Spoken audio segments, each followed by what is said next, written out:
Je m'appelle Manon Lefebvre. J'ai 29 ans et je n'avais pas adressé la parole à ma mère depuis 8 ans lorsque ce message est arrivé à 2 heures du matin.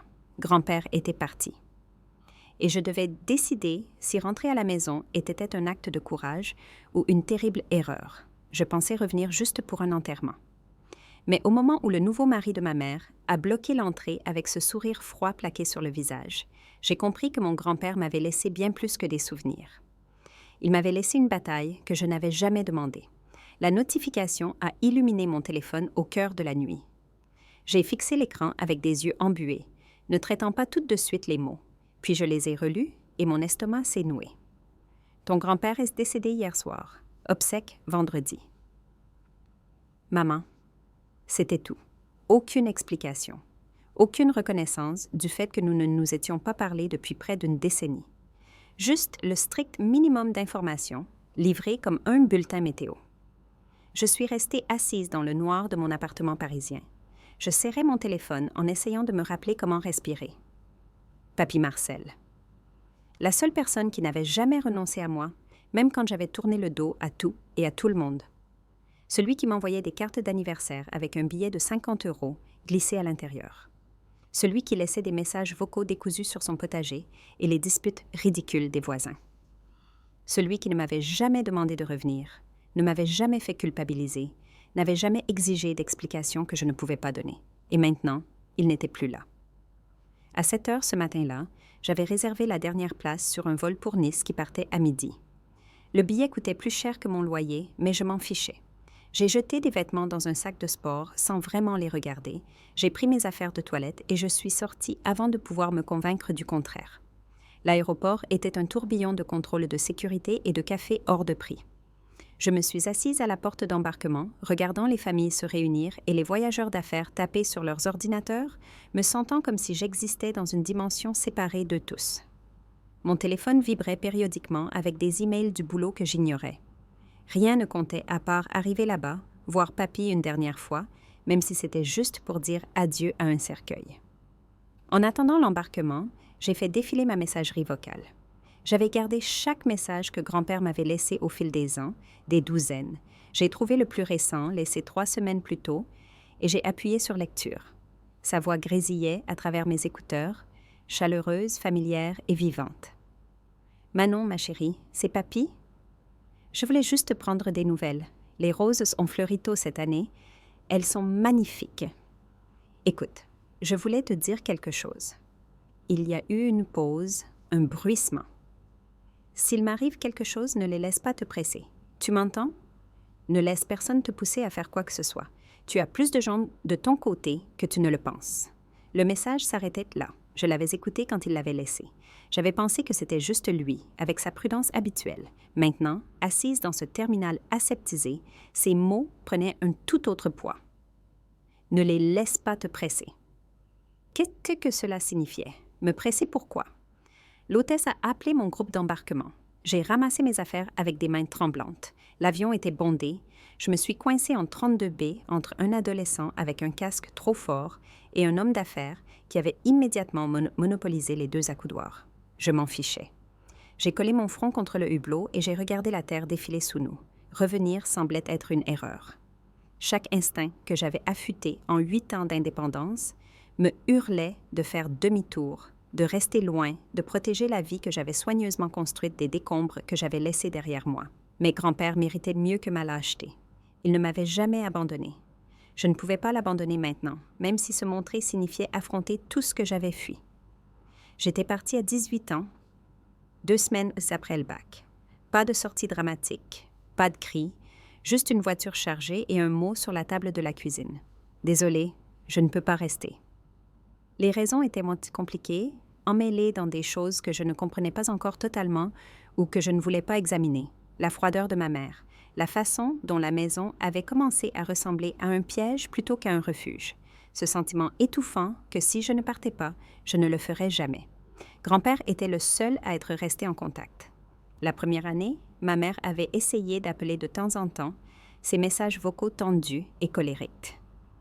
Puis elle avait arrêté. J'avais appris par grand-père qu'elle s'était remariée, bien qu'il n'en parle pas beaucoup, disant juste que les choses étaient différentes maintenant et que je devais me concentrer sur ma propre vie. C'est ce que j'ai fait. J'ai fini ma licence, trouvé un travail correct dans le marketing, loué un petit appartement avec vue sur un parking et pensé que c'était ça, la réussite. Je sortais avec des gens qui ne posaient même pas trop de questions sur ma famille.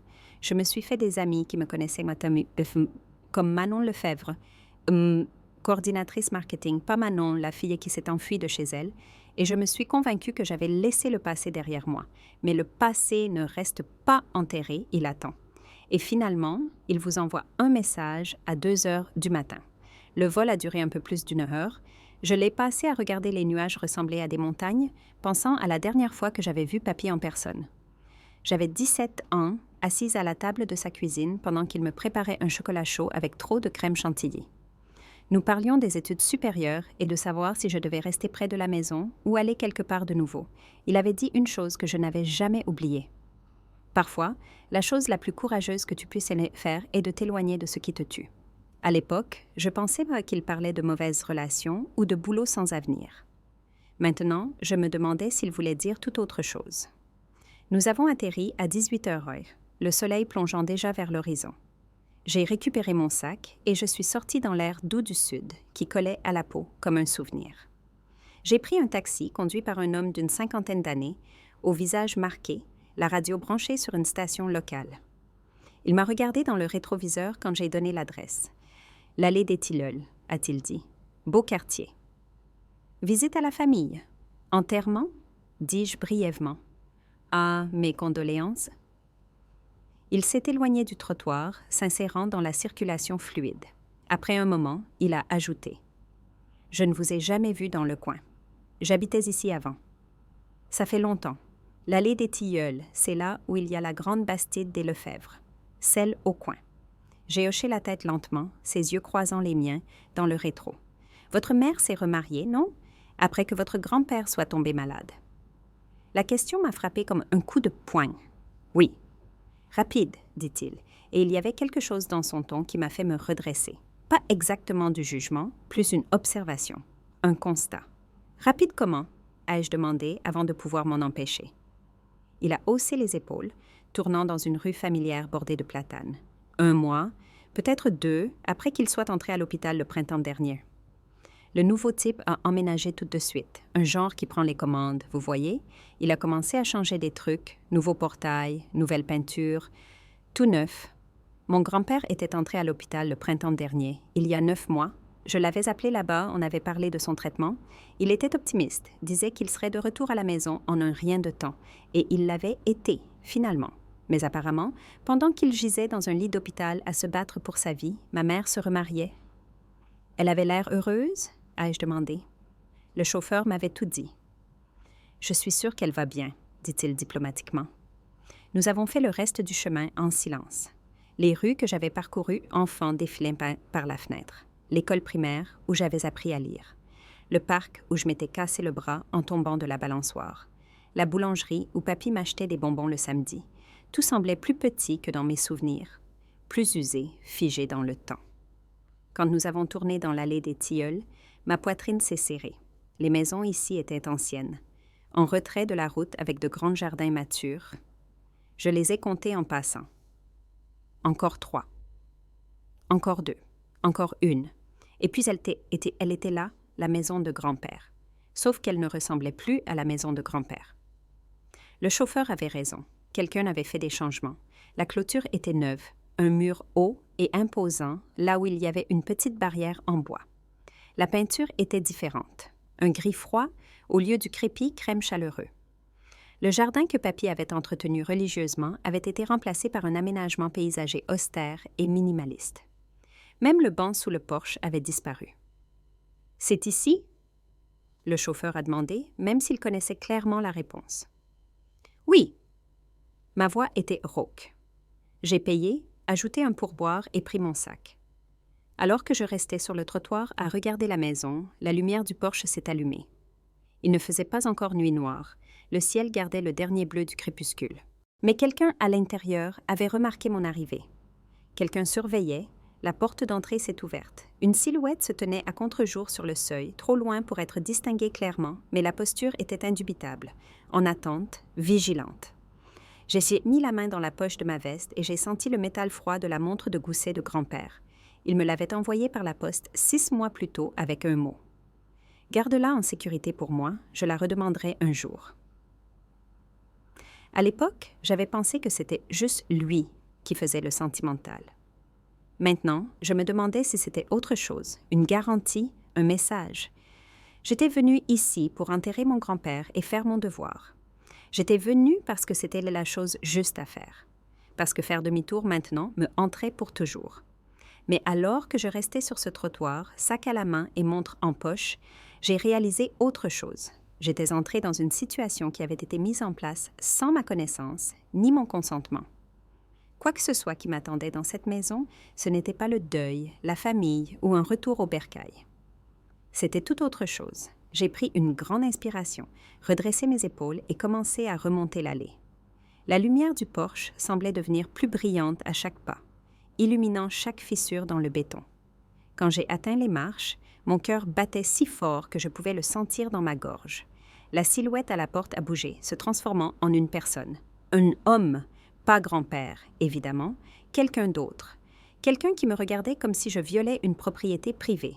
Derrière lui, dans l'ombre du couloir, je pouvais voir ma mère, plus petite que dans mes souvenirs, silencieuse, qui regardait. J'ai monté les marches, je me suis tenue sur ce porche qui avait été le mien, et j'ai croisé le regard de l'homme. « Bonsoir », ai-je dit. Il n'a pas bougé, n'a pas parlé, m'a simplement fixée avec une expression qui réussissait à être à la fois froide et calculatrice. Et c'est là que j'ai su que ce dont Papy avait essayé de me prévenir, ce contre quoi il avait essayé de me protéger, je me tenais juste devant. Ma mère a bougé la première, dépassant l'homme à la porte. Elle semblait plus vieille, plus maigre, les cheveux plus courts et striés de gris. Ses yeux ont rencontré les miens et quelque chose y a vacillé. De la surprise peut-être, ou de la peur. Certainement pas de la bienvenue. « Manon » a-t-elle dit, juste mon prénom, plat et incertain, comme si elle n'était pas sûre que j'étais réelle. « Maman. » J'ai changé mon sac d'épaule. J'ai eu ton message. Je ne pensais pas que tu viendrais vraiment. Les mots ont piqué plus qu'ils n'auraient dû. C'était mon grand-père. C'était mon père. Sa voix avait un tranchant maintenant, défensive. Tu n'as pas daigné lui rendre visite de son vivant. J'ai ravalé la réponse que je voulais hurler, que je voulais venir, que j'appelais chaque semaine, que j'envoyais des cartes, que grand-père m'avait spécifiquement dit de ne pas revenir, que ça rendrait les choses difficiles. Rien de tout cela ne comptait maintenant. Rien de tout cela ne changerait l'accusation dans ses yeux. L'homme a fait un pas en avant, s'insérant entre nous. De près, il était imposant. La quarantaine bien tassée, avec ce genre de carrure qui vient des abonnements à la salle de sport. Ses cheveux étaient coupés avec précision. Sa mâchoire carrée, ses vêtements coûteux et faussement décontractés. Il avait l'air de quelqu'un habitué à avoir le contrôle, habitué à obtenir ce qu'il voulait. « Tu dois être Manon, » dit-il. Sa voix était lisse, travaillée. « Je suis Thierry Moreau, le mari de ta mère. Il ne m'a pas tendu la main. Je ne l'ai pas fait non plus. »« J'ai entendu dire que vous vous étiez mariés, dis-je. Félicitations. On t'aurait invité, mais... » Il a haussé les épaules, un geste dédaigneux. « Eh bien, tu as fait tes choix. » Thierry, dit ma mère doucement. Un avertissement ou une supplique? Je ne pouvais pas dire. Il l'a ignoré, ses yeux toujours verrouillés sur les miens. Je ne suis pas sûre de ce que tu fais ici, Manon. Les obsèques sont strictement réservées à la famille, et tu ne fais plus partie de la famille depuis longtemps. Je suis sa petite fille. Une petite fille qui l'a abandonnée, qui lui a brisé le cœur. La voix de Thierry était calme, raisonnable, ce qui rendait les mots pires. Il parlait de toi parfois, tu sais, se demandant où il avait échoué, pourquoi tu le détestais tant pour disparaître comme ça. C'est faux, dis-je, la voix tremblante maintenant. Je ne l'ai jamais détesté. Je l'appelais toutes les semaines. Vraiment? Le sourire de Thierry était mince et froid. Drôle, il ne l'a jamais mentionné. Thierry, s'il te plaît, ma mère est intervenue. Elle est venue pour l'enterrement. Laisse-la rester. La laisser quoi? Valérie, la laisser entrer comme si de rien n'était? Faire semblant qu'elle s'en soucie? Il s'est tourné vers ma mère et je l'ai vue tressaillir. J'ai vu la façon dont elle se faisait toute petite en sa présence. Ton père a passé les 8 dernières années le cœur brisé à cause d'elle. Elle n'a pas le droit de se pointer maintenant et de jouer la petite fille éplorée. Quelque chose de froid et dur s'est installé dans ma poitrine. Ce n'était pas le chagrin qui parlait. C'était autre chose, quelque chose de calculé. Je ne joue rien du tout, dis-je. J'aimais mon grand-père. Je suis venue lui dire au revoir. C'est tout? C'est tout, Thierry a répété avec moquerie. Bien sûr. Tu as fait tout ce chemin juste pour dire au revoir. Pas parce que tu as entendu parler du testament. Pas parce que tu penses avoir droit à quelque chose. Quel testament? Ai-je demandé, sincèrement confuse. Arrête, dit Thierry sèchement. Ne fais pas l'innocente. Ton grand-père a tout changé avant de mourir. Il a réécrit tout son plan de succession. Et je parie qu'il t'a tout dit, n'est-ce pas? Il t'a probablement promis la maison, les économies, tout ce qu'il a passé sa vie à construire. Il ne m'a rien promis. Je ne savais même pas. Tu ne savais pas, coupa Thierry. Vraiment? Tu te pointes juste après sa mort, complètement ignorante du fait qu'il a déshérité ta mère et a tout mis à ton nom. Les mots sont restés suspendus dans l'air. Ma mère a émis un petit bruit blessé. Je l'ai regardée, j'ai vu les larmes couler sur son visage et soudain rien n'avait de sens. C'est impossible, dis-je. Papy n'aurait pas quoi? Trahi sa propre fille pour la petite fille qu'il a abandonnée. Le rire de Thierry était laid. Oh, il l'a fait. Il a été très clair sur le fait qu'il ne faisait plus confiance au jugement de Valérie. Il ne pensait pas qu'elle méritait ce qu'il avait construit. Il me l'a dit lui-même juste avant de mourir.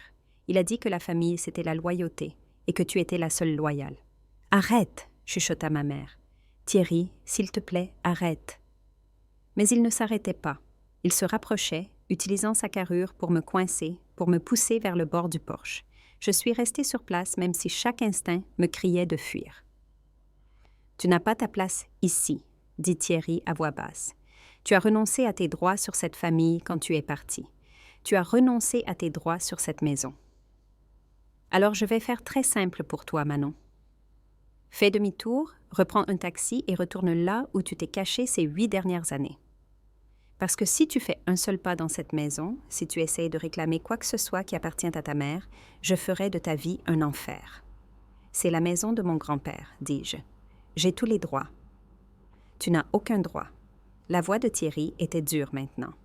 Tu es une étrangère, une intruse. Et si tu ne pars pas tout de suite, j'appelle la police et je te fais virer pour violation de domicile.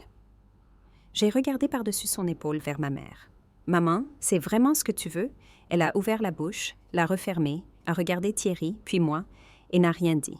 Ce silence était pire que n'importe quel mot. « Bien, dis-je. Je vais partir, mais je reviendrai pour l'enterrement. Vous ne pouvez pas m'en empêcher. »« On verra, » dit Thierry. Et puis j'ai fait un choix. Peut-être que c'était la fatigue du vol. Peut-être que c'était la colère qui montait dans ma poitrine.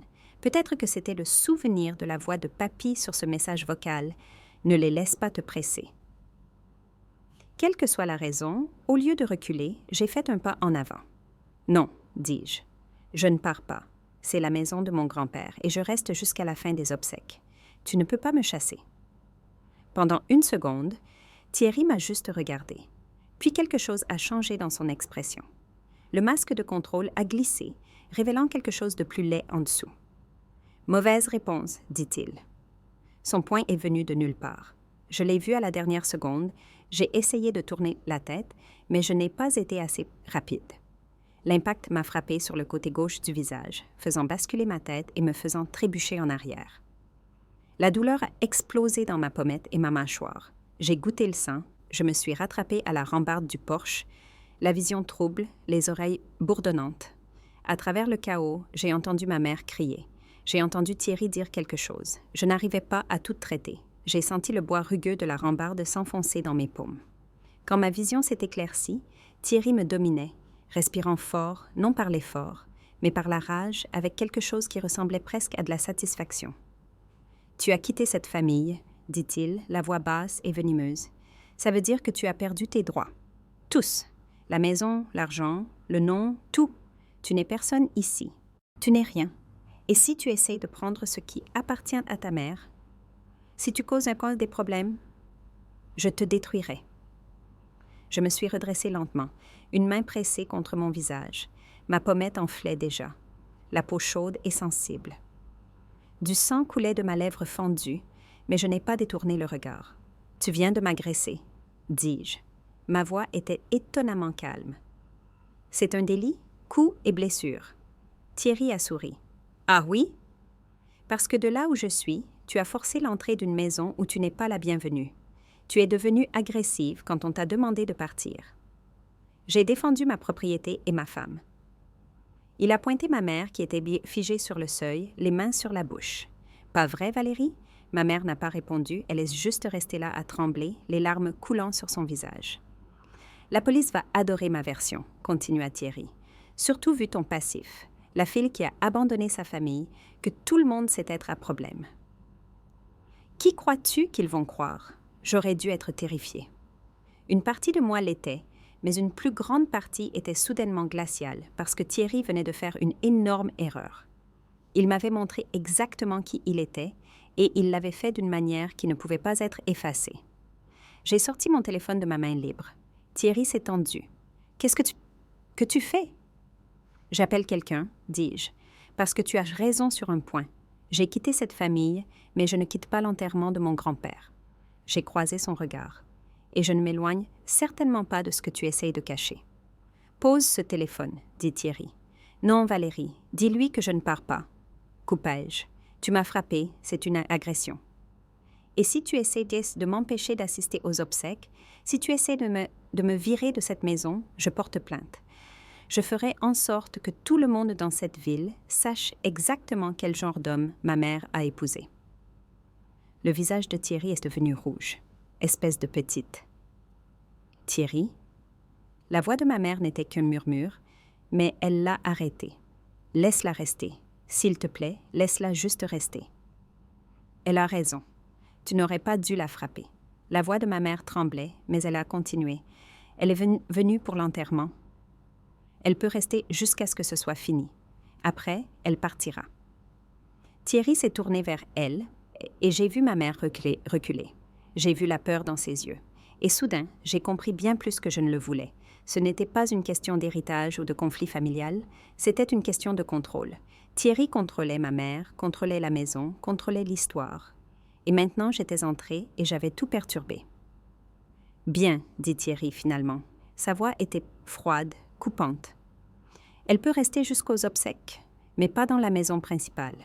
Elle peut utiliser le studio au-dessus du garage. Et elle ne touche à rien. Elle ne fouille pas dans les affaires de Marcel, elle ne se mêle pas des arrangements. C'est compris? » Il regardait ma mère, pas moi. Attendant qu'elle acquiesce, « Compris !» chuchota ma mère. Thierry se tourna vers moi. Le studio est derrière, la clé est dans le boîtier sécurisé. Le code est 529. Tu as jusqu'à samedi matin, après tu dégages. L'enterrement est vendredi, dis-je, et tu restes vendredi soir pour éviter les soupçons. Samedi matin, tu es parti. C'est le marché. Ce n'était pas un marché, c'était un ultimatum. Mais j'ai hoché la tête quand même. D'accord. Thierry s'écarta, montrant l'allée d'un geste moqueur. Après toi. J'ai ramassé mon sac, mon visage pulsant à chaque battement de cœur. En passant près de ma mère, elle a tendu la main comme pour me toucher le bras. Puis elle l'a laissé retomber. « Je suis désolée », a-t-elle soufflé. Je n'ai pas répondu. J'ai juste continué à marcher le long de la maison, suivant le chemin vers le garage détaché. Derrière moi, j'ai entendu la porte d'entrée claquer. Le studio au-dessus du garage était petit et impersonnel, meublé de briques et de brocs et sentant légèrement le renfermer. J'ai posé mon sac sur le lit et je suis restée au milieu de la pièce, tremblante maintenant que l'adrénaline retombait. Mon téléphone était toujours dans ma main. J'ai cherché le seul numéro que j'avais enregistré de l'ancien indicatif régional. C'était un coup de poker. Peut-être qu'il n'exerçait même plus, mais papy l'avait mentionné dans une de ses lettres. Il avait dit qu'il mettait à jour des papiers. Le téléphone a sonné 3 fois, puis une voix dont je me souvenais à moitié a répondu. « Cabinet Garance ?» « C'est Manon Lefebvre. J'ai besoin de parler à Maître Garance. Au sujet de la succession de mon grand-père, Marcel Lefebvre. Désolé, Maître Garance ne prend pas d'appel ce soir. Dites-lui que Manon Lefebvre a appelé. Dites-lui que je suis à la maison. Dites-lui que quelque chose ne va pas. » Il y a eu une pause. « Veuillez patienter. J'ai attendu, pressant un paquet de petits pois surgelés du mini-frigo contre mon visage. J'ai attendu. La voix est revenue. Mademoiselle Lefebvre, Maître Garance dit qu'il sera là dans 20 minutes. Ne quittez pas la propriété. Je ne bouge pas, dis-je. J'ai raccroché et je me suis assise sur le lit. 20 minutes? Je pouvais tenir 20 minutes. J'ai sorti la montre de gousset de grand-père de ma poche et je l'ai tournée dans mes mains. Il y avait une gravure au dos. Le temps dit toutes les vérités. Je ne savais pas encore ce que ça voulait dire, mais je sentais que j'étais sur le point de l'apprendre. Je n'ai pas dormi. Chaque fois que je fermais les yeux, je sentais le poing de Thierry percuter mon visage.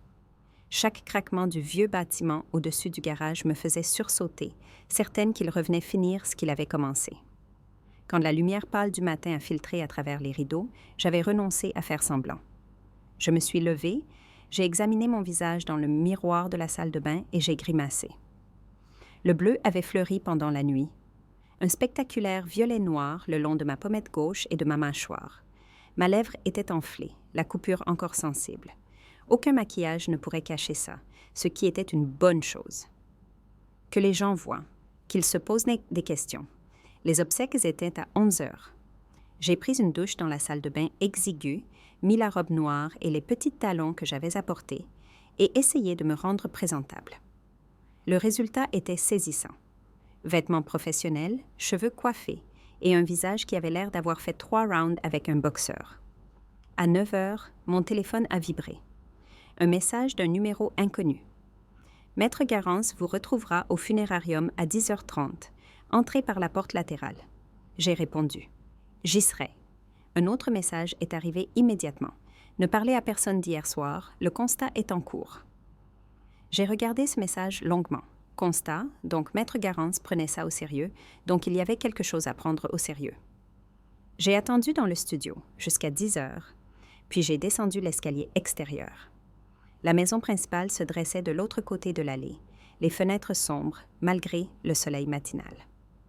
Pas de signe de ma mère ou de Thierry. Le jardin était silencieux, à part les oiseaux et le bruit lointain d'une tondeuse.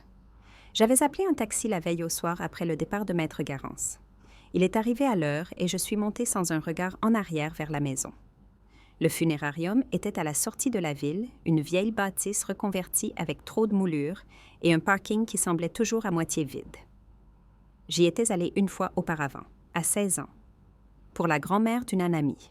Il avait l'air exactement pareil. Le chauffeur m'a déposé devant, mais j'ai contourné le bâtiment comme indiqué.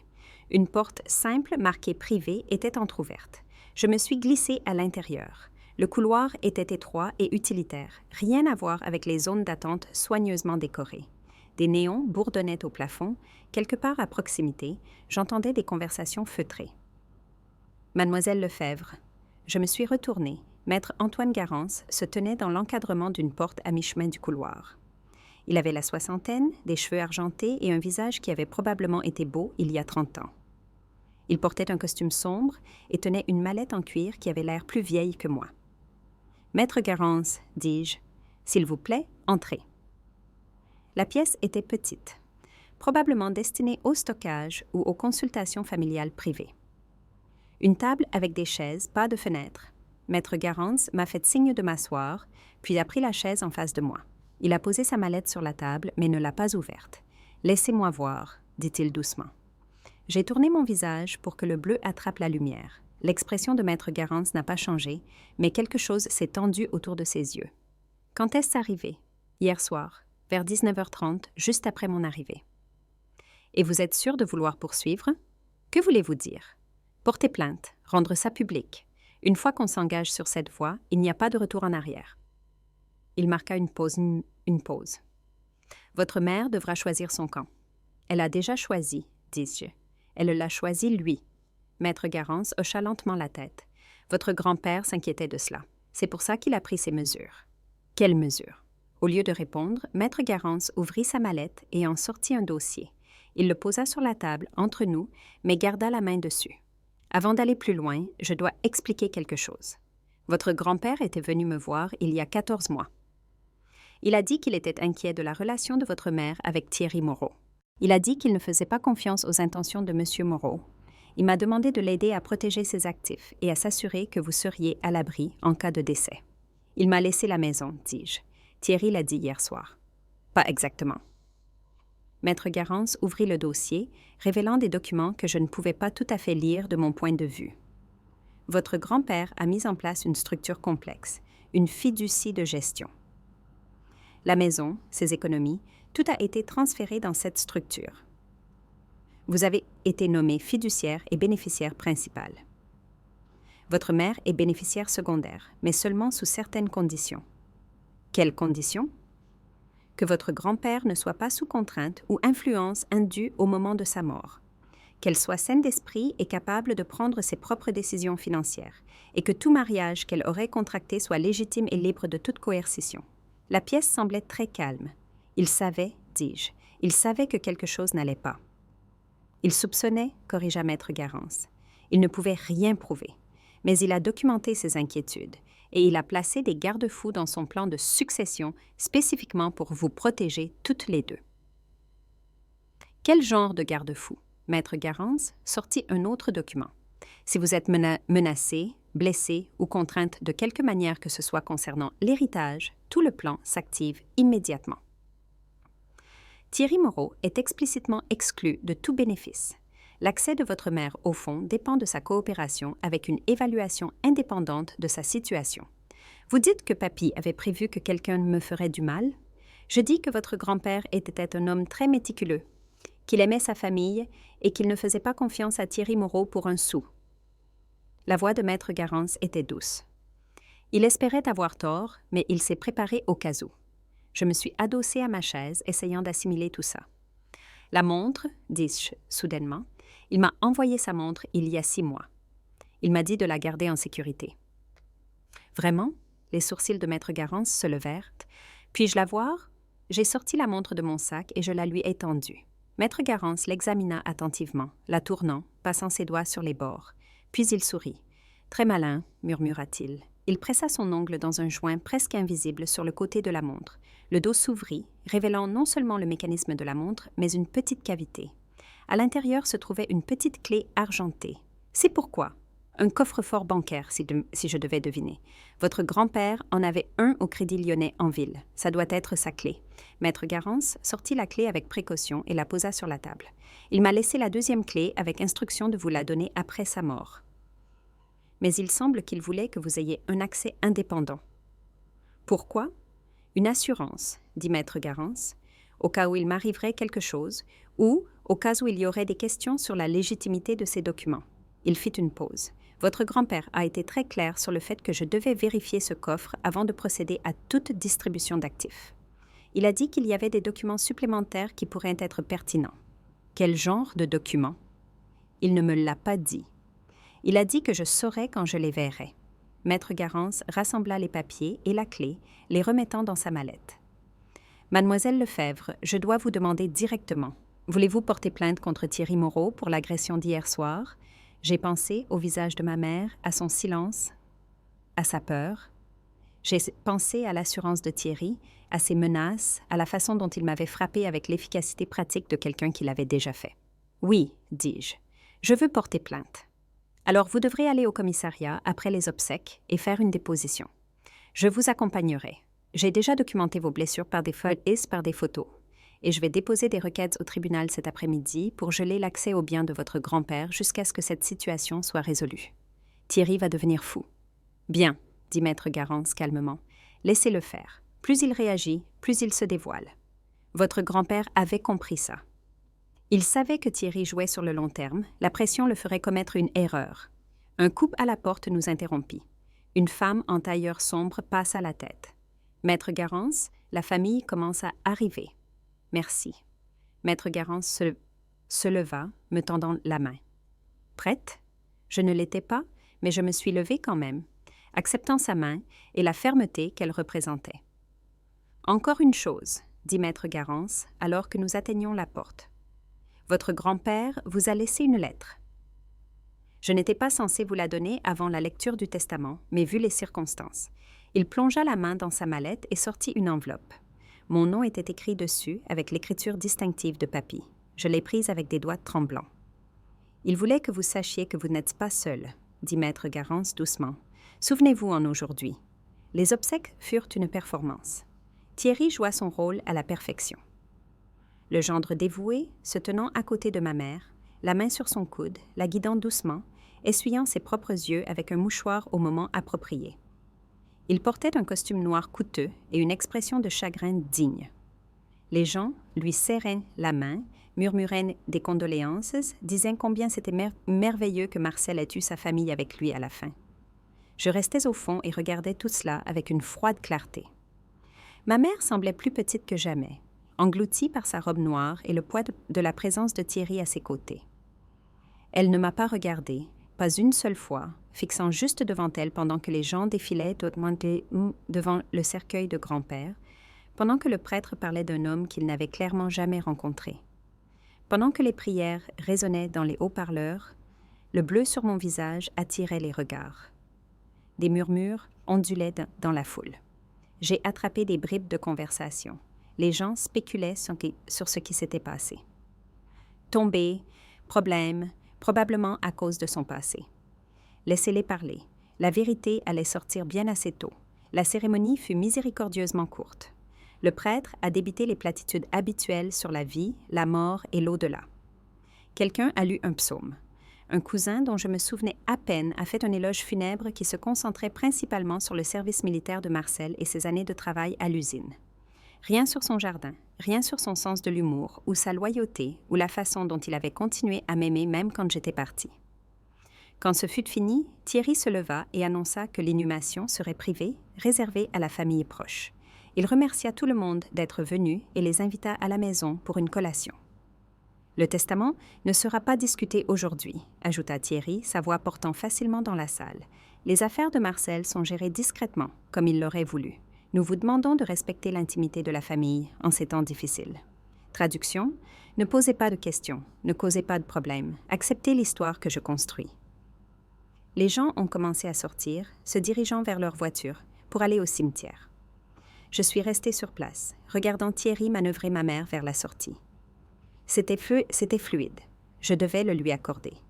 Jamais pressé, jamais manifestement autoritaire, mais toujours en train de diriger, toujours le patron. Maître Garance apparut à mon coude. « La réception, dit-il doucement. Comptez-vous y assister? Devrais-je? Ça pourrait être instructif, voir qui vient, voir qui vous évite. Tout le monde va m'éviter. Regardez mon visage. » Exactement. Maître Garance sourit légèrement. Votre présence met déjà les gens mal à l'aise. Thierry a passé toute la cérémonie à essayer de ne pas vous regarder. Il est inquiet. Bien. Nous avons suivi le cortège jusqu'au cimetière, un vaste lieu sur une colline surplombant la ville. L'emplacement de grand-père était dans la partie ancienne, près de la tombe de sa femme. La pierre tombale était déjà en place, fraîche et non marquée par les intempéries. Quelqu'un avait travaillé vite. La cérémonie au cimetière fut brève. Juste le prêtre, ma mère, Thierry, moi et Maître Garance se tenant à une distance respectueuse. Quelques autres parents que je ne connaissais pas bien. Nous avons regardé le cercueil descendre en terre pendant que le prêtre disait des mots que je n'entendais pas vraiment. J'ai pensé à la dernière fois que j'avais vu Papy il y a 8 ans, assise à sa table de cuisine. Il m'avait fait un câlin d'adieu, m'avait dit de faire attention, m'avait dit qu'il m'aimait. J'avais promis d'appeler. Et je l'avais fait chaque semaine comme une horloge, jusqu'à il y a 3 semaines, quand il a laissé ce dernier message vocal. Ne les laisse pas te presser. J'ai serré mon manteau contre le vent et j'ai regardé les fossoyeurs commencer à reboucher la tombe. Thierry avait son bras autour des épaules de ma mère, son visage enfoui dans sa poitrine, l'image du mari solidaire. Quand ce fut fini, tout le monde se dispersa rapidement. Thierry guida ma mère vers leur voiture. Un SUV noir élégant qui coûtait probablement plus que ce que je gagnais en un an. Il l'a aidé à monter, puis s'est tourné pour me regarder par-dessus les rangées de pierres tombales. Même à cette distance, je pouvais sentir l'hostilité qui émanait de lui. Maître Garance me toucha le bras. « Venez, arrivons à la maison avant eux. » Pourquoi? Parce que je veux voir la tête qu'il fera quand il réalisera que je ne pars pas. Le trajet a duré 15 minutes. Maître Garance conduisait sa propre voiture, une berline sobre qui sentait le cuir et les vieux papiers. Nous n'avons pas parlé. J'ai passé le temps à regarder par la fenêtre la ville que j'avais laissée derrière moi, me demandant ce que Papy savait vraiment, de quoi il me protégeait vraiment. Les voitures étaient déjà garées le long de l'allée des Tilleuls quand nous sommes arrivés. La porte d'entrée de la maison était ouverte. Des gens entraient et sortaient avec des plats de quiche et des compositions florales. Le SUV de Thierry était dans l'allée, mais je ne voyais ni lui ni ma mère nulle part. « Restez près de moi, dit maître Garance en descendant. Ne le laissez pas vous isoler de moi. » À l'intérieur, la maison était pleine de gens que je reconnaissais vaguement. Des voisins, des parents éloignés, des gens de l'église où allait grand-père. Ils s'agglutinaient dans le salon et la cuisine, parlant à voix basse, mangeant des petits fours. La maison avait été transformée. Toutes les affaires de grand-père avaient disparu. Son fauteuil usé, ses bibliothèques, sa collection de National Geographic remontant aux années 60. Remplacés par des meubles modernes, de l'art abstrait, une télévision à écran plat montée au-dessus de la cheminée. Ça ne sentait même plus pareil. La maison de grand-père sentait toujours le café, le papier journal et l'huile de citron qu'il utilisait pour le bois. Maintenant, ça sentait le désodorisant et le tapis neuf. Manon.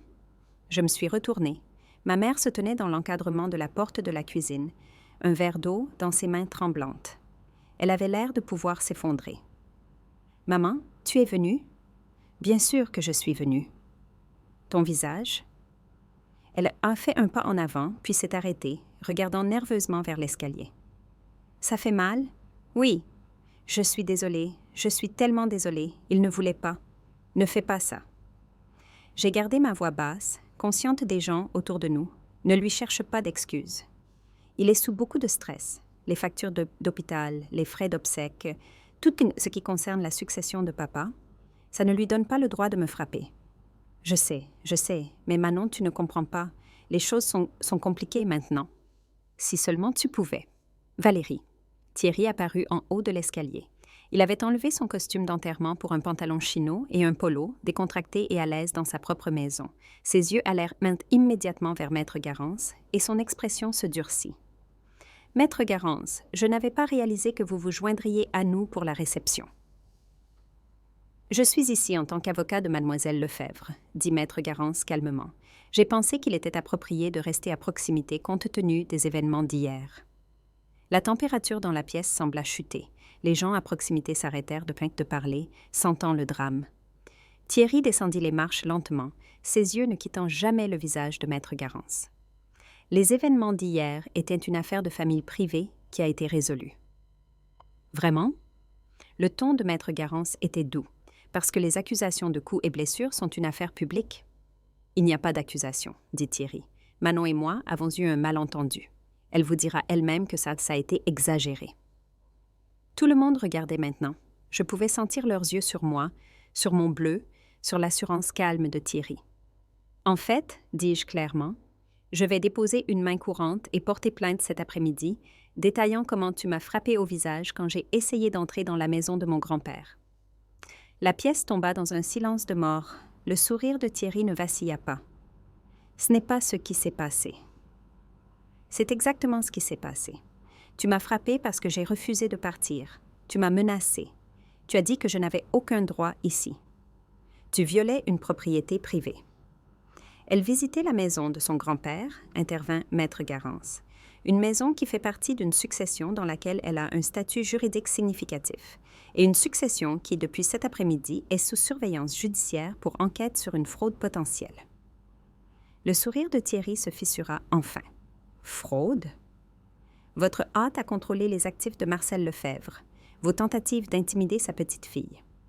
Votre mariage douteux avec sa fille alors qu'il était hospitalisé et vulnérable. Tout fera l'objet d'une enquête approfondie. C'est de la folie, dit Thierry, mais sa voix avait perdu son assurance. Valérie, dis-leur que c'est dingue. Ma mère se tenait là comme figée, tenant toujours son verre d'eau. Marcel Lefebvre a créé une fiducie, continua Maître Garance. Cette fiducie contient des dispositions spécifiques concernant la coercition, l'influence indue et la protection de ses héritiers. En frappant mademoiselle Lefebvre, vous avez activé chaque garde-fou qu'il a mis en place. C'est impossible. J'ai vu le testament? C'était simple, direct. Vous avez vu un testament, confirma Maître Garance, mais pas l'image complète. Marcel a été très prudent pour garder certains documents séparés, protégés, attestés par plusieurs parties. Thierry se tourna vers moi. « Tu as planifié ça? » « Toi et ton grand-père avez planifié ça ensemble. »« Je n'ai rien planifié, dis-je. Je suis juste revenu pour un enterrement. C'est toi qui as décidé de me frapper. » Parce que tu prenais tout ce pourquoi il a travaillé, tout ce qui devrait aller à Valérie, et tu allais juste débarquer et tout prendre. Je ne prenais rien, dis-je. Mais je le fais maintenant. Thierry s'élança en avant. Maître Garance s'interposa et soudain d'autres hommes furent là aussi. Des gens de l'enterrement auxquels je n'avais pas prêté attention. Ils formèrent une barrière silencieuse. Pas menaçante, juste présente. « Je pense qu'il est temps pour vous de partir, Monsieur Moreau. » L'un d'eux parla. Je le reconnus maintenant. « Tom, non. Monsieur Thomas, l'ancien voisin de Papy. »« C'est ma maison, » dit Thierry. « En fait, » dit Maître Garance, sortant un document de sa mallette. « Selon l'acte notarié que j'ai enregistré ce matin, cette maison appartient à la fiducie Marcel Lefebvre. Vous êtes ici en tant qu'invité au mieux. Au pire, vous violez une propriété privée. » Le visage de Thierry devint rouge, puis blanc. « Vous ne pouvez pas faire ça. » « C'est déjà fait. Les volontés de Marcel étaient très claires. La maison passe dans la fiducie immédiatement à sa mort. Mademoiselle Lefebvre, en tant que fiduciaire, a pleine autorité sur la propriété en attendant le règlement final de la succession. J'ai regardé le monde de Thierry s'effondrer en temps réel. La confiance, le contrôle, la vie soigneusement construite qu'il avait échafaudée. Tout s'effritait parce qu'il avait fait une erreur. Il avait montré sa vraie nature trop tôt. « Si vous la touchez encore, » dit Maître Garance doucement, « si vous la menacez, si vous vous approchez d'elle, vous perdez tout. » Aujourd'hui, tout de suite. C'est l'arrangement que Marcel a mis en place. C'est ce qui se passe ensuite. Thierry regarda ma mère. « Valérie, dis quelque chose. » Mais elle pleurait maintenant, des larmes silencieuses coulant sur son visage, et j'ai réalisé qu'elle savait déjà. Elle savait ce qu'était Thierry. Elle avait juste eu trop peur pour l'admettre. La porte d'entrée s'ouvrit. 2 policiers entrèrent. « On a reçu un appel pour tapage, » dit l'un d'eux. L'expression de Thierry devint vide. Pas de tapage, juste une réception d'obsèques. « En fait, dis-je, je dois déposer une plainte pour des violences survenues hier soir. » L'officier regarda mon visage, regarda Thierry, regarda la foule de témoins. « Madame, voulez-vous venir au commissariat? » « Oui, dis-je, je veux bien. » En suivant les policiers dehors, j'ai entendu Thierry commencer à crier. J'ai entendu la voix calme de Maître Garance couper à travers le chaos. J'ai entendu les sanglots de ma mère, mais je ne me suis pas retournée. J'avais fini de regarder en arrière. Il était temps de regarder devant, et pour la première fois en 8 ans, l'avenir ressemblait à la justice. Le commissariat sentait le café brûlé et le nettoyant industriel. J'étais assise dans une salle d'audition grise aux murs couleur béton, donnant ma déposition au capitaine Sophie Martin, Maître Garance assis à côté de moi, insérant occasionnellement des clarifications juridiques. Je lui ai montré les bleus, raconté exactement ce qui s'était passé. Les commentaires du chauffeur de taxi, les menaces de Thierry, le coup de poing, le silence de ma mère, tout documenté, photographié, enregistré. « Nous allons devoir parler à votre mère, » a dit la capitaine Martin quand j'ai fini, prendre sa déposition. « Elle ne parlera pas contre lui, dis-je. Elle est terrifiée par lui. Nous devons quand même essayer. » Martin ferma son carnet. « Maître Garance, je comprends que vous avez des informations supplémentaires pertinentes pour cette affaire. » Maître Garance ouvrit sa mallette. « Mais je pense que mademoiselle Lefebvre devrait l'entendre d'abord. Pouvez-vous nous laisser un moment? » Martin hocha la tête et sortit. La porte se ferma avec un clic, nous laissant seuls dans la pièce éclairée au néon. « Il y a autre chose que votre grand-père a documenté, » dit Maître Garance doucement. « Quelque chose que j'ai découvert en examinant ces dossiers plus attentivement ce matin. À propos du mariage de votre mère. Qu'est-ce qu'il a? La chronologie ne colle pas. Votre grand-père a été hospitalisé en mars de l'année dernière. Votre mère a épousé Thierry début mai, mais Marcel est sorti de l'hôpital mi-avril et a vécu à la maison jusqu'à sa mort il y a 3 semaines. Donc Thierry a emménagé pendant que Papy était malade. Plus que ça, Maître Garance sortit un dossier. Votre grand-père a commencé à prendre des notes détaillées dans un journal durant ces derniers mois. Il a documenté les dates, les conversations, les observations. Il était particulièrement inquiet des circonstances du mariage de votre mère. Il fit glisser plusieurs pages photocopiées sur la table. L'écriture tremblante mais lisible de grand-père remplissait chaque page avec des entrées datées. 28 avril. Thierry a mis la pression sur Valérie pour signer des papiers aujourd'hui. Elle pleurait. Il lui a dit que c'était pour les frais d'hôpital, pour protéger la maison des dettes médicales. Elle a signé sans lire. 2 mai, Valérie m'a dit qu'elle et Thierry s'étaient mariés à la mairie. Elle avait l'air confuse. Elle a dit que c'était allé vite. Elle a dit que Thierry avait tout géré. 15 mai. Trouvé document sur le bureau de Thierry. Contrat de mariage, séparation de biens. Signature de Valérie dessus. Elle m'a dit hier qu'elle n'avait jamais signé de contrat. Ne sait pas ce que c'est. Les entrées continuaient. Page après page de l'inquiétude croissante de grand-père, sa documentation minutieuse, ses tentatives de protéger ma mère de quelque chose qu'il ne pouvait pas tout à fait nommer. Il pensait que le mariage pourrait ne pas être légitime, dit Maître Garance, ou du moins que votre mère ne comprenait pas pleinement ce à quoi elle consentait. Il m'a consulté à ce sujet il y a 6 mois, mais nous ne pouvions pas prouver la coercition sans la coopération de votre mère. Elle ne coopérera pas, elle a trop peur. Peut-être, Maître Garance sortit un autre document. Mais j'ai fait des recherches supplémentaires ce matin. Le contrat de mariage que Thierry a fait signer à votre mère est profondément problématique. Il lui donne essentiellement le contrôle de tous les biens acquis pendant le mariage, y compris tout ce que votre mère pourrait hériter. Il contient aussi des clauses sur le partage des biens qui sont inhabituellement unilatérales.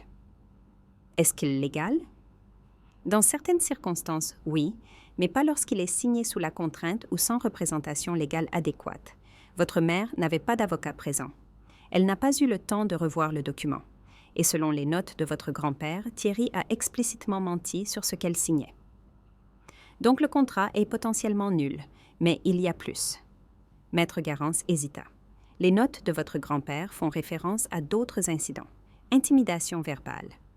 Isolement des amis. Thierry surveillant les appels téléphoniques de votre mère. Des schémas classiques d'emprise et de contrôle coercitif. Les pièces du puzzle se sont mises en place dans mon esprit. Thierry n'avait pas seulement épousé ma mère pour l'accès à l'héritage de grand-père. Il la piégeait systématiquement, s'assurant qu'elle ne pourrait pas partir, ne pourrait pas le remettre en question, ne pourrait pas se protéger. Grand-père savait, dis-je. C'est pour ça qu'il a tout changé. C'est pour ça qu'il a mis tous ces garde-fous. Oui, il savait que s'il lui arrivait quelque chose, Thierry agirait rapidement pour sécuriser le contrôle. Alors, il s'est assuré que ça ne pourrait pas arriver.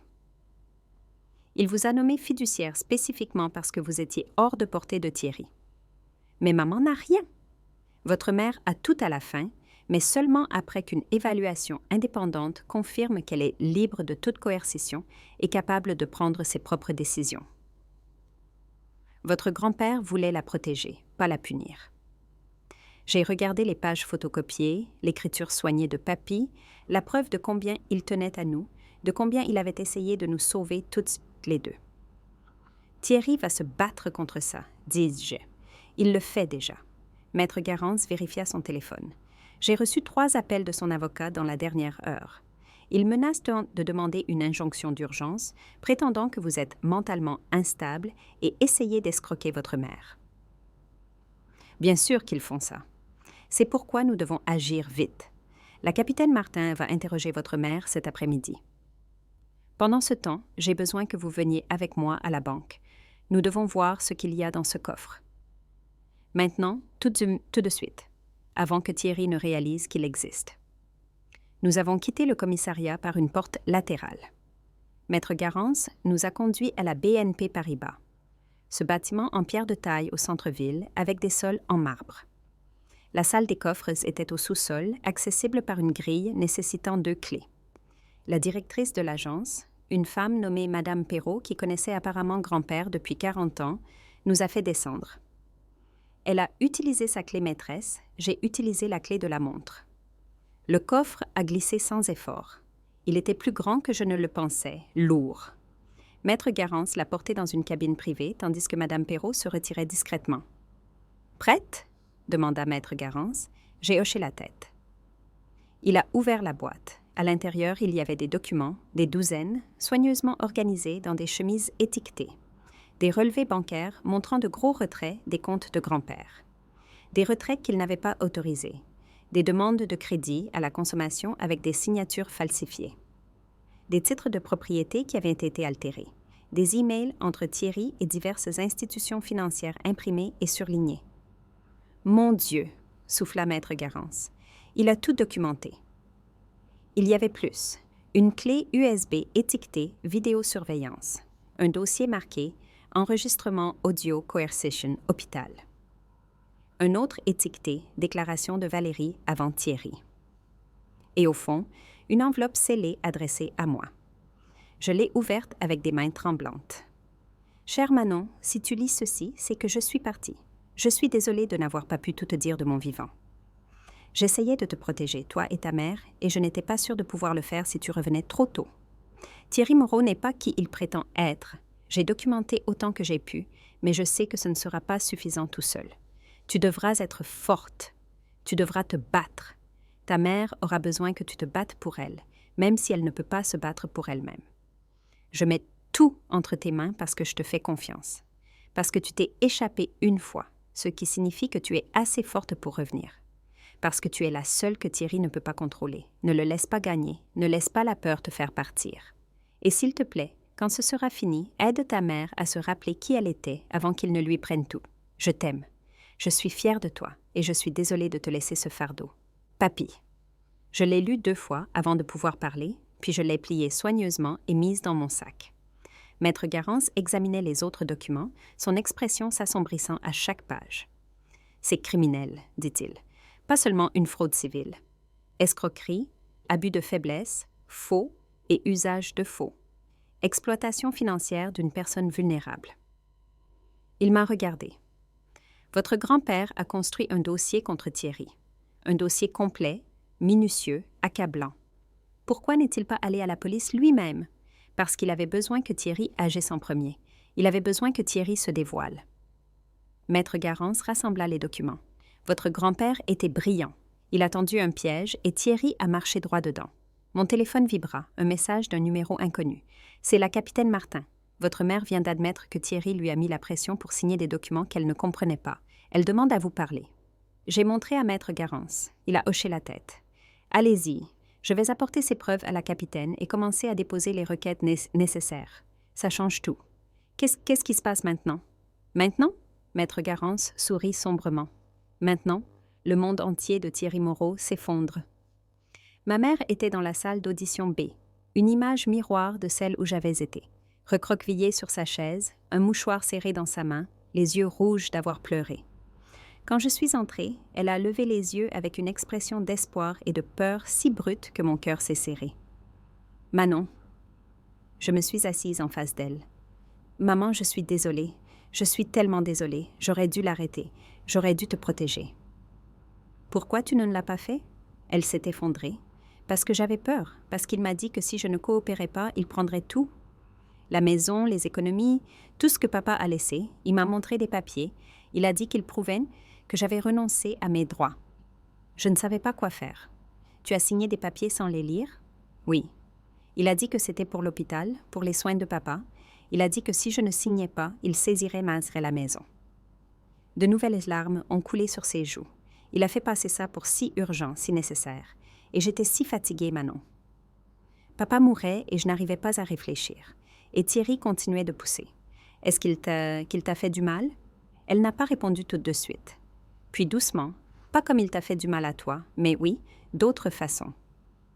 La capitaine Martin est entrée avec un carnet. « Madame Moreau, je dois poser quelques questions de suivi. Mademoiselle Lefebvre, vous pouvez rester si votre mère le souhaite. » Maman a tendu la main à travers la table et a pris la mienne. « Reste, s'il te plaît. » Je suis restée. Pendant l'heure suivante, la capitaine Martin a fait tout raconter à ma mère. Le mariage précipité, les documents signés, le contrat de mariage qu'elle ne comprenait pas, le contrôle croissant de Thierry sur les finances, les appels téléphoniques, les interactions sociales, l'isolement, l'intimidation, les menaces. Elle peignait un tableau d'abus systématiques, et à chaque réponse, ma mère semblait se ratatiner un peu plus. « Il disait qu'il m'aimait, chuchota-t-elle à un moment. Il disait qu'il voulait prendre soin de moi et de papa. Il était si attentionné au début, si serviable. Je pensais que c'était une bénédiction. « Quand est-ce que ça a changé ?» demanda Martin. « Après que papa soit rentré de l'hôpital, Thierry a commencé à prendre des décisions sans me consulter, à me dire ce que je pouvais et ne pouvais pas faire. Quand je posais des questions, il disait que j'étais trop émotive, trop stressée pour penser clairement, que je devais lui faire confiance. » Elle m'a regardée. « Quand tu es partie il y a toutes ces années, j'étais tellement en colère contre toi, mais une partie de moi comprenait. Une partie de moi souhaitait pouvoir partir aussi. Pourquoi tu ne l'as pas dit à papy? J'ai essayé, mais Thierry était toujours là, toujours à écouter. Et papa était si malade, je ne voulais pas le contrarier. » Elle s'essuya les yeux. Je ne savais pas qu'il documentait tout. Je ne savais pas qu'il essayait de me sauver.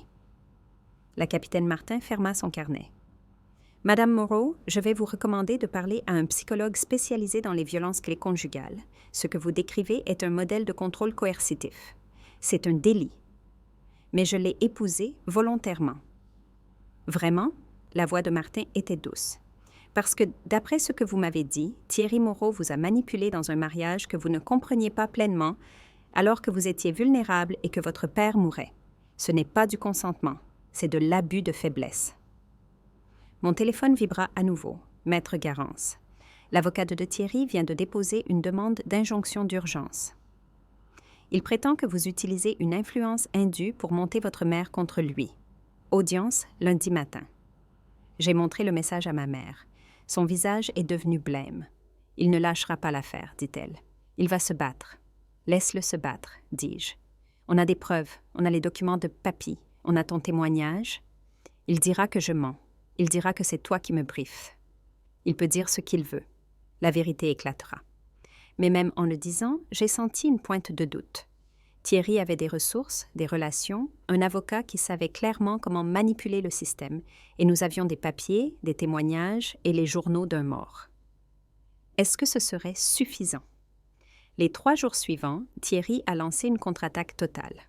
Son avocat a déposé des motions remettant en cause la compétence mentale de grand-père au moment de la création de la fiducie. Ils ont sorti des témoins prétendant que je planifiais de contester le testament depuis des mois. Ils ont demandé mes relevés téléphoniques, mes comptes bancaires, mon historique professionnel, cherchant n'importe quoi pour me faire passer pour instable ou opportuniste. Le journal local a publié un article. Une petite fille revient après des années. Conflit familial autour de l'héritage. L'article était prudemment neutre, mais l'implication était claire. J'étais l'étrangère qui causait des problèmes.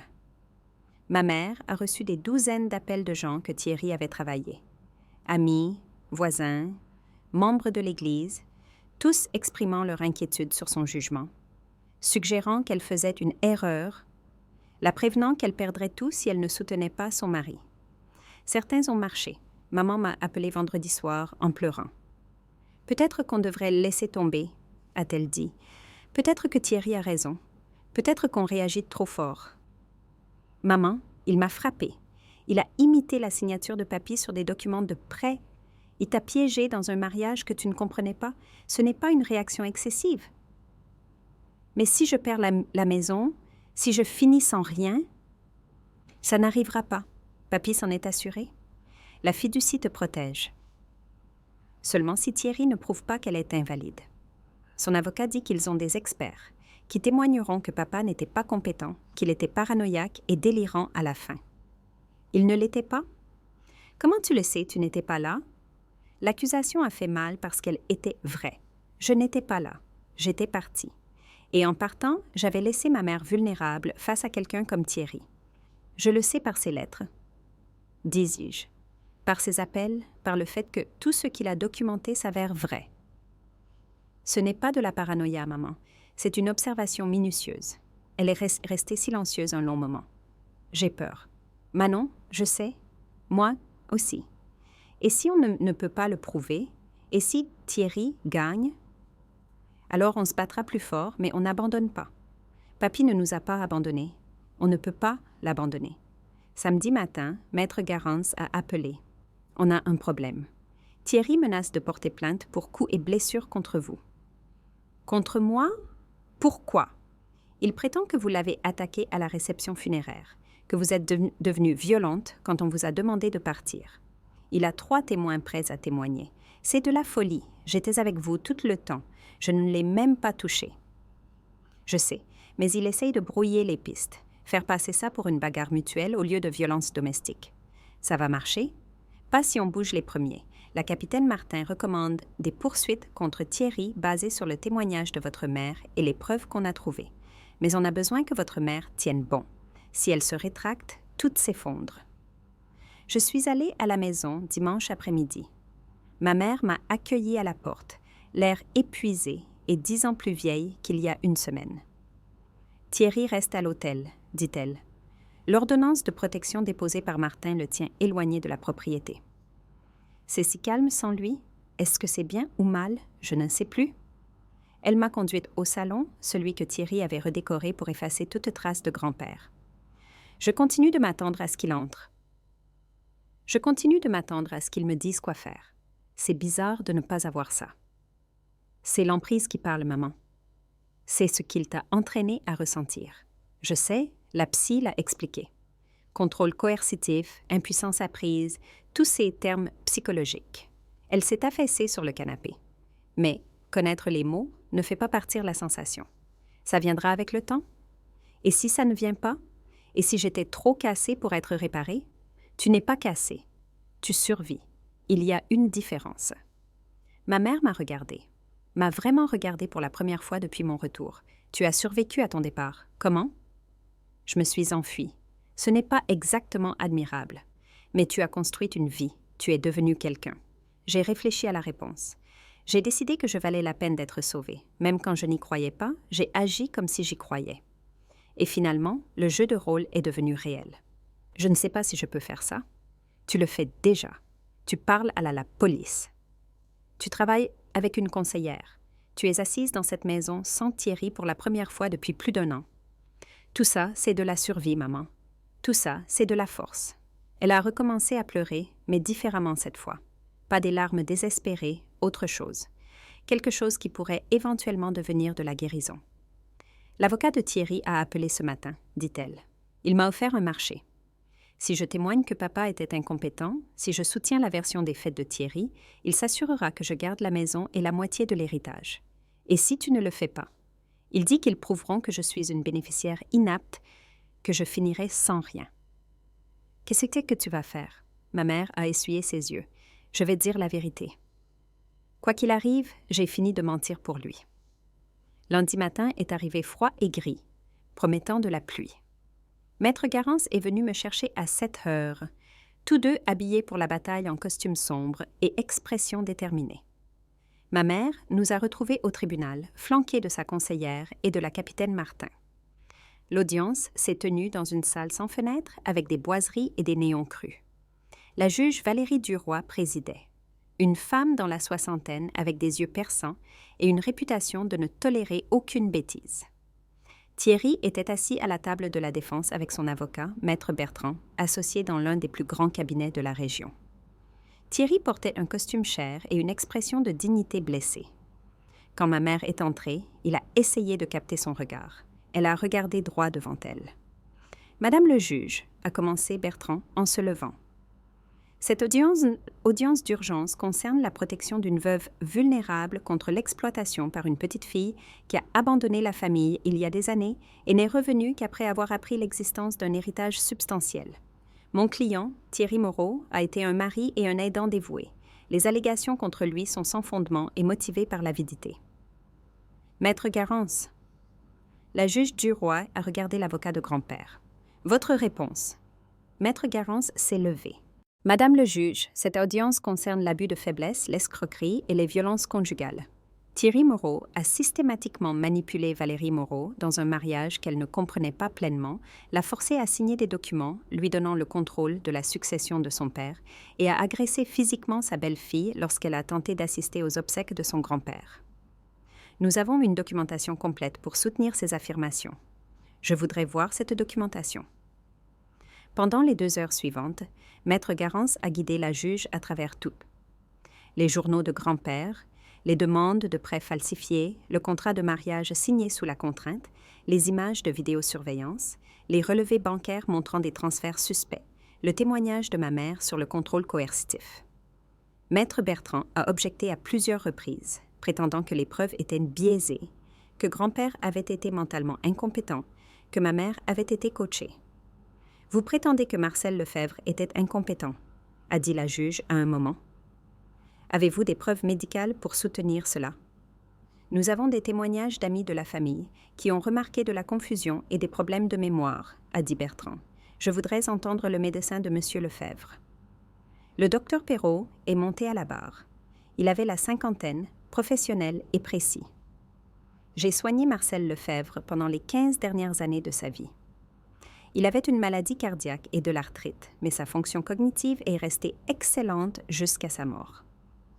Nous avons mené des évaluations régulières parce qu'il tenait à rester indépendant. Sa dernière évaluation, complétée 2 mois avant sa mort, a montré une fonction cognitive normale pour son âge. A-t-il montré des signes de paranoïa ou de délire? Non. Il était légitimement inquiet de questions familiales, mais sa pensée était claire et rationnelle. Selon votre opinion médicale, Marcel Lefebvre était-il compétent pour créer une fiducie et prendre des décisions de planification successorale? Absolument. Le visage de Bertrand s'est tendu. Docteur, n'est-il pas vrai que vous étiez un ami personnel de M. Lefebvre, que votre objectivité pourrait être compromise? J'étais son médecin depuis 15 ans. Ce n'est pas de l'amitié. C'est du soin médical, et mes évaluations étaient approfondies et professionnelles. La juge a pris des notes. Continuez, maître Garance. Je voudrais appeler Valérie Moreau à la barre. Ma mère a marché vers la barre avec des jambes tremblantes. Elle a prêté serment, s'est assise et a joint les mains sur ses genoux. Thierry la regardait avec une expression que je ne pouvais pas tout à fait lire. Suppliante, menaçante, les deux. « Madame Moreau, dit maître Garance doucement, pouvez-vous décrire les circonstances de votre mariage avec Thierry Moreau? » Elle a pris une grande inspiration. J'ai rencontré Thierry à l'hôpital quand mon père a été admis pour insuffisance cardiaque. Il visitait quelqu'un d'autre. Il a commencé à me parler à la cafétéria. Il était très gentil, très compréhensif. Il a commencé à venir régulièrement, m'apportant du café, s'asseyant avec moi quand j'étais bouleversée. Quand la relation est-elle devenue romantique? C'est allé vite, peut-être trop vite. Thierry disait qu'on ne devait pas perdre de temps, que la vie était courte. Il m'a demandé en mariage 3 semaines après notre rencontre, alors que papa était encore à l'hôpital. Comment avez-vous ressenti cela? J'étais dépassée, mais il était si insistant et j'étais si fatiguée. J'ai dit oui parce que ça semblait plus facile que de dire non. Racontez-nous le mariage. Nous sommes allés à la mairie, Thierry a tout géré. Le dossier, la cérémonie, tout. Il y avait juste nous et 2 témoins que Thierry avait amenés. Je n'ai invité personne. Thierry a dit que ça devait être privé, qu'on ferait une vraie fête plus tard. Avez-vous fait cette fête? Non. Que s'est-il passé après le mariage? Thierry a aménagé chez mon père. Il a dit que c'était logique, qu'il pourrait aider à prendre soin de papa. Au début, c'était bien, mais ensuite, il a commencé à prendre des décisions sans que me consulter. Gérer les factures de papa, réorganiser la maison, me dire ce que je pouvais et ne pouvais pas faire. Parler au tribunal du contrat de mariage. Thierry a ramené des papiers à la maison 1 semaine après le mariage. Il a dit que c'était pour des assurances, pour protéger la maison des dettes médicales. J'étais confuse. J'ai demandé si un avocat devait regarder. Il s'est énervé. Il a dit que je ne lui faisais pas confiance. Que si je l'aimais vraiment, je signerais juste. Avez-vous signé? Oui. Il est resté au-dessus de moi pendant que je le faisais. Il ne m'a pas laissé lire avant. Avez-vous compris ce que vous signez? Non. Je ne savais même pas que ça s'appelait un contrat de séparation de biens avant que Maître Garance ne me l'explique. Maître Bertrand s'est élevé. Objection. C'est du oui-dire sur l'état mental de Madame Moreau. Il n'y a aucune preuve de coercition. Rejeté, dit la juge Duroy. Je l'autorise. Maître Garance continua. Le comportement de Thierry a-t-il changé après la signature du document? Oui, il est devenu plus contrôlant. Il surveillait mes appels. Il demandait où j'allais chaque fois que je sortais. Il se mettait en colère si je parlais à des amis. Il me disait que les gens essayaient de profiter de moi, que je ne devais faire confiance qu'à lui. Avez-vous été témoin de conflits entre Thierry et votre père? Oui. Papa remettait en question certaines décisions financières des mains de Thierry. Il voulait voir les papiers. Thierry devenait très défensif. Il disait que papa était paranoïaque et ne devait pas s'inquiéter de choses qu'il ne comprenait pas. Ils se sont disputés plusieurs fois vers la fin. Votre père vous a-t-il exprimé des inquiétudes concernant Thierry? Il a essayé, mais Thierry était toujours là, toujours à écouter. Papa a commencé à m'écrire des mots à la place, des petites bouses de papier qu'il glissait dans ma poche, me disant de faire attention, de faire confiance à Maître Garance, de me rappeler que j'avais des options. Avez-vous encore ces mots? Non. Thierry les a trouvés et les a jetés. Il a dit « Ton père essaye de me monter contre toi ». Maître Garance fit une pause. « Madame Moreau, pourquoi témoignez-vous aujourd'hui? Pourquoi nous racontez-vous tout cela? » La voix de ma mère s'est brisée. Parce que mon père a passé ces derniers mois à essayer de me protéger et je n'ai pas écouté. Parce que Thierry a fait du mal à ma fille. Parce que je ne peux plus continuer à vivre ce mensonge. Elle a regardé directement Thierry, parce que je suis fatiguée d'avoir peur. Le contre-interrogatoire de Bertrand fut brutal. Il a dépeint ma mère comme instable, influençable, peu fiable. Il a suggéré qu'elle témoignait contre Thierry pour accéder à l'héritage. Il a insinué qu'elle était mentalement fragile et qu'on ne pouvait pas lui faire confiance. Mais ma mère a tenu bon, répondant à chaque question calmement. Elle n'a pas vacillé. « Je voudrais appeler Manon Lefebvre », dit Maître Garance quand ma mère descendit. Mon tour. J'ai marché vers la barre, prêté serment, me suis assise, j'ai regardé Thierry et je n'ai pas scellé. Maître Garance a gardé ses questions simples. Que s'est-il passé quand je suis arrivée à la maison? Qu'a dit Thierry? Qu'a-t-il fait? Le coup de poing, les menaces, tout était clinique et factuel. Quand Bertrand m'a contre-interrogée, il s'est concentré sur mon éloignement de la famille, a suggéré que je mentais pour accéder à l'argent de grand-père, a souligné que j'étais partie sans jamais regarder en arrière.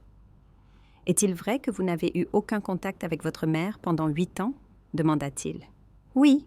Cela semble étrange que vous vous souciez soudainement tant de son bien-être maintenant. » Je n'ai jamais cessé de me soucier d'elle. J'ai cessé d'être capable de l'aider. Il y a une différence. Ou peut-être avez-vous cessé de vous soucier de quiconque, sauf de vous-même. Si je ne me souciais que de moi-même, je serais restée loin. Revenir n'a été que douleur. Douleur ou profit? Objection, dit Maître Garance sèchement. Retenu. La juge du roi regarda Bertrand. Maître, venez-en au fait. Bertrand a essayé plusieurs autres angles, mais j'ai dit la vérité, et la vérité ne changeait pas, peu importe comment il tordait les questions. Je voudrais diffuser les images de vidéosurveillance, dit Maître Garance après ma déposition. L'huissier a baissé les lumières. Un écran est descendu, et là, en noir et blanc granuleux, il y avait Thierry me frappant au visage. L'angle venait de la caméra d'un voisin, pointé vers leur porte d'entrée, mais capturant le bord du porche de grand-père. On pouvait tout voir. La conversation. Thierry bloquant la porte, moi essayant d'entrer, son poing percutant mon visage, l'expression horrifiée de ma mère sur le seuil. La juge l'a regardé 2 fois, tout le monde dans la salle aussi. Quand les lumières se sont rallumées, le visage de Thierry était blanc. « Maître Bertrand, dit la juge du roi doucement, votre client a-t-il quelque chose à dire sur cette vidéo? » Bertrand conféra avec Thierry en chuchotant. Puis, « Madame le juge, mon client admet qu'il y a eu une altercation physique, mais maintient que c'était pour défendre sa propriété. » Sa propriété? Les sourcils de la juge se levèrent. « Monsieur Moreau, ce tribunal a examiné les documents de la fiducie, les actes de propriété et les statuts pertinents. À aucun moment cette maison n'a été votre propriété. À aucun moment vous n'avez eu le droit d'empêcher physiquement mademoiselle Lefebvre d'entrer. Elle commettait une violation de domicile. Non, et même si c'était le cas, les coups et blessures ne sont pas une réponse appropriée. » La juge du roi regarda le dossier devant elle. « J'en ai assez entendu. Voici ma décision. L'ordonnance de protection contre Thierry Moreau reste en vigueur et est prolongée indéfiniment. Monsieur Moreau a interdiction d'entrer dans la propriété de l'allée des Tilleuls et tout contact avec Valérie Moreau ou Manon Lefebvre, sauf par l'intermédiaire de représentants légaux. » « Madame le juge, commença Bertrand, je n'ai pas fini. La fiducie Marcel Lefebvre est valide. Je ne trouve aucune preuve d'incompétence ou d'influence indue dans sa création. Manon Lefebvre est confirmée comme fiduciaire avec pleine autorité pour gérer la succession. Tous les actifs actuellement détenus par Thierry Moreau, provenant de la succession de Marcel Lefebvre, seront gelés en attendant un audit complet. Thierry se leva à moitié. Elle ne peut pas. Asseyez-vous, monsieur Moreau. La voix de la juge était glaciale. Estimez-vous heureux que je ne vous arrête pas pour outrage au tribunal? De plus, je transmets cette affaire au procureur de la République pour enquête sur escroquerie, faux et usage de faux et abus de faiblesse.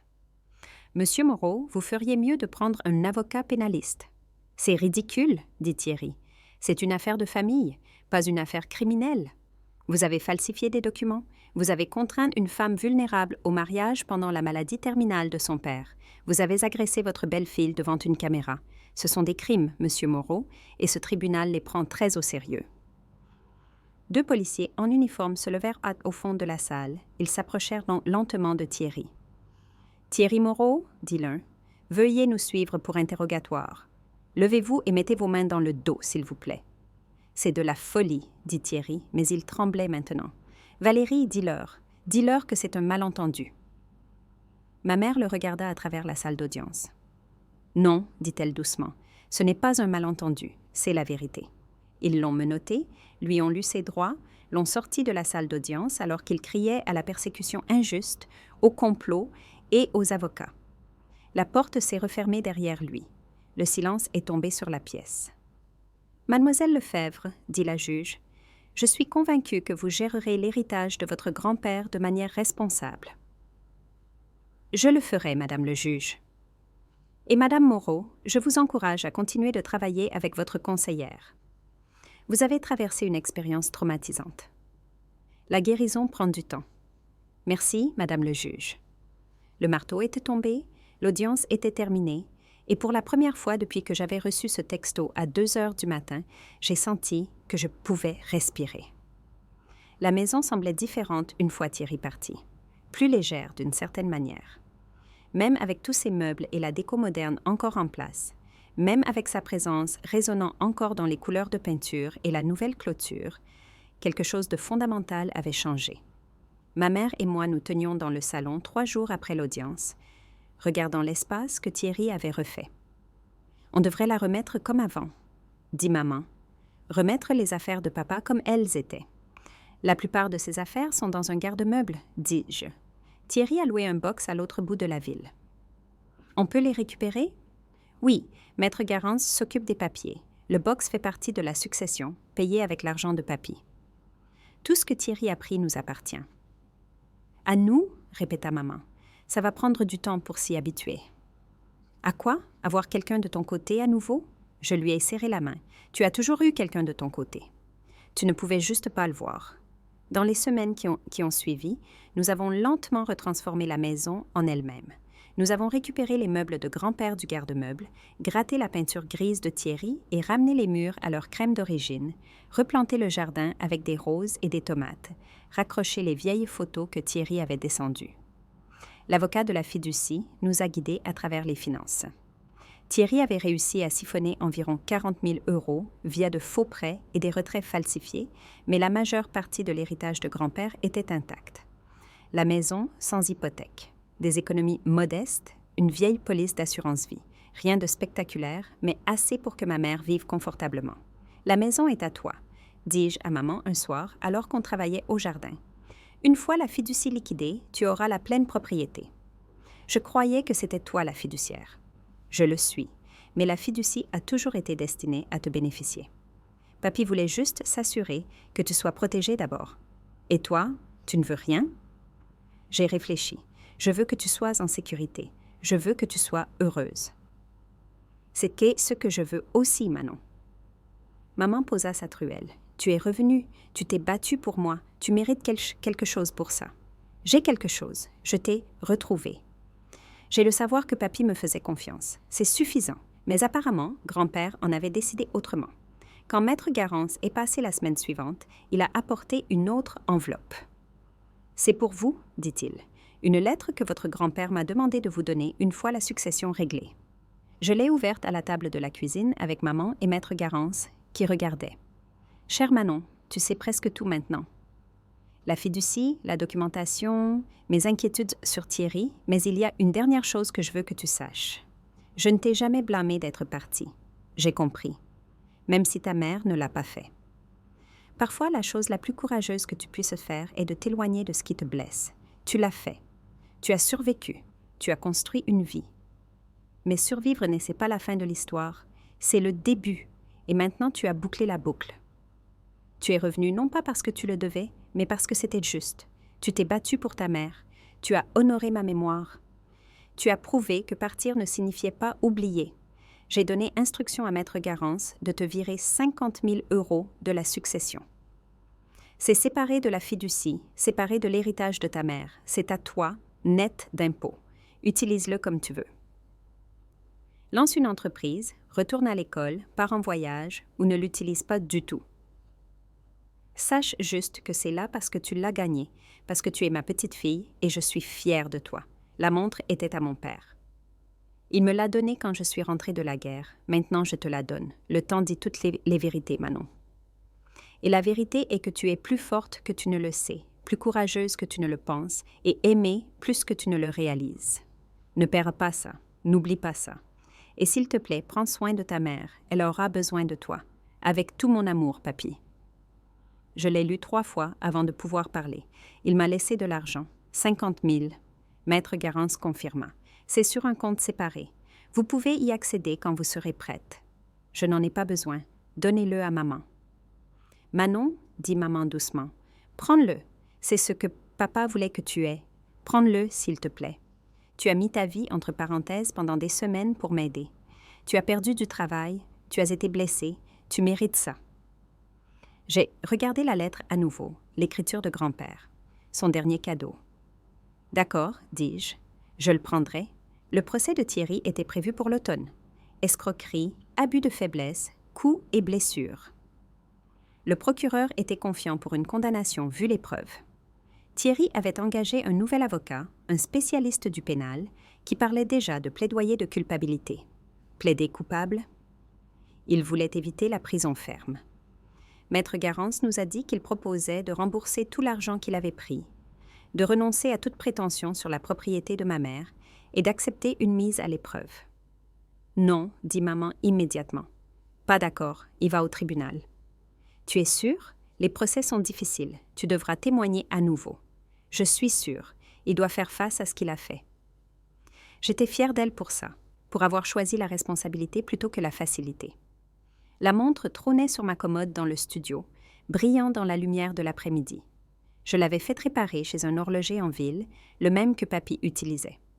L'homme derrière le comptoir s'était souvenu de lui. Marcel Lefebvre, avait-il dit en souriant. Un homme bien. Il venait toujours le mardi. Il disait que ça portait chance. Il n'avait jamais mentionné ça. Il était superstitieux comme ça.